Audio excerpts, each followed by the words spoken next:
నంద్యాలలో ఘనంగా గురురాజ పాఠశాల 23వ వార్షికోత్సవ వేడుకలు జరిగాయి. ఈ వేడుకలకు ముఖ్య అతిథిగా వైద్య ఆరోగ్య శాఖ మంత్రి సత్యకుమార్ పాల్గొన్నారు.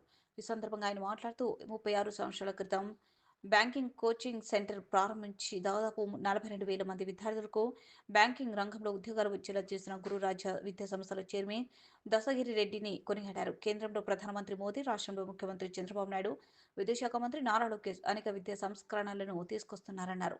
గత వైసీపీ ప్రభుత్వంలో విద్యారంగాన్ని భ్రష్టు పట్టించి పిల్లల భవిష్యత్తుతో ఆడుకున్నారన్నారు. కేంద్ర ప్రభుత్వం రాష్ట్రంలో విద్యారంగంతో పాటు అనేక రంగాలను అభివృద్ధి చేసేందుకు కేంద్రం కొన్ని వేల కోట్ల బడ్జెట్ను ఆంధ్రప్రదేశ్కు కేటాయించడం ఆర్జించదగ్గ విషయమన్నారు. రాబోయే రోజుల్లో ఆంధ్రప్రదేశ్ స్వర్ణాంధ్రప్రదేశ్గా అవతరించడం ఖాయమన్నారు.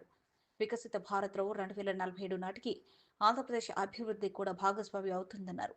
అత్యుత్తమ మార్కులు సాధించిన విద్యార్థులకు నగదు పారితోషికంతో పాటు ప్రతిభ పురస్కారాలను అందజేశారు. గురురాజ పాఠశాల యాజమాన్యాన్ని మంత్రి సత్యకుమార్ అభినందించారు. వేడుకల్లో విద్యార్థులు సాంస్కృతిక కార్యక్రమాలు ఆకట్టుకున్నాయి. విద్యాసంస్థల డైరెక్టర్లు మౌలాలి, షేక్ షవలి అతిథులకు పూలమాలతో జ్ఞాపికలను అందజేసి సత్కరించారు.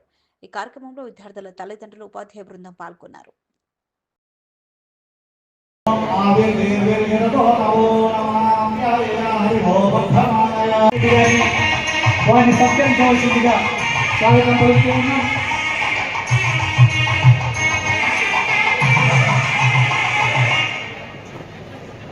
ఓం సమోసదేవోసదేశ్వరం సంవదంతే వదంతే సంవదంతే వదంతే సోమేన తెలంగాణ సినిమా తీసుకుంటారు. బయోపిక్ మధ్య చాలా పాపులర్. ఎవరిని తీస్తారా బయోపిక్ అంటే?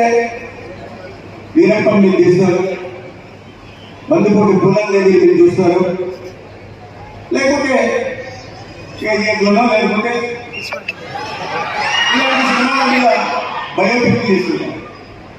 కానీ మన జీవితాల నుంచి మనం ఏం నేర్చుకోవాలి, వాళ్ళు ఏం సాధించాలని మనం నేర్చుకోవాలి.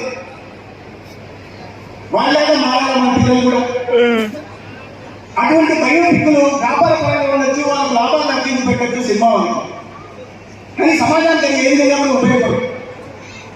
దాన్ని ఏదో ఏ పాటలు ఉంటారు వాటిని మధ్యలో పెట్టుకుంటారు, దాన్ని హిట్ చేసుకోవచ్చు. మా సినిమాకి ఇన్ని కలెక్షన్లు వచ్చాయి, ఇన్ని కలెక్షన్లు 2,000 కోట్లు వచ్చాయి. కానీ దానివల్ల ఎవరికి భక్తుల్లో మీరు సినిమాలు చూస్తే ఈ సమాజానికి ఉపయోగమే. ఏ రకమైన విలువలు మనం చిన్నపిల్లలకు నేర్పిస్తున్నాం, విద్యార్థులు ఎలా ఎగ్జాలో నేర్పించే ప్రయత్నం చేస్తున్నామా, వాళ్ళ జీవితాన్ని అండర్స్టాండింగ్ తీసుకోమని వాళ్ళకి చెప్తున్నామా? తల్లిదండ్రులు చూస్తున్నారు, అండర్స్టాండ్ సినిమా ఓటీటీలో పెట్టు చూడు డిస్పార్ట్ చూపిస్తున్నారు. కానీ నిజమైన బయోపిక్లు తీయాల్సింది ఎవరిపైన అంటే, ఎక్కడైతే తన జన్మభూమి మీద ప్రేమ చాటుకుంటూ ఇక్కడే ఉంటూ 42,000 మందికి పైగా బ్యాంకింగ్ రంగంలో ఉద్యోగాలు ఇచ్చి మన దేశంలో 38 బ్యాంకింగ్ సంస్థల్లో తన మనుషులు తన దగ్గర చదువుతున్న విద్యార్థులను పెట్టి ఇవాళ జీవితాలను నింపుతున్నారే, అటువంటి వాళ్ళ మీద బయోపిక్ చేయాలి. చిన్న ప్రారంభమే, ఏదైనా చిన్న ప్రారంభమే ఉంటుంది.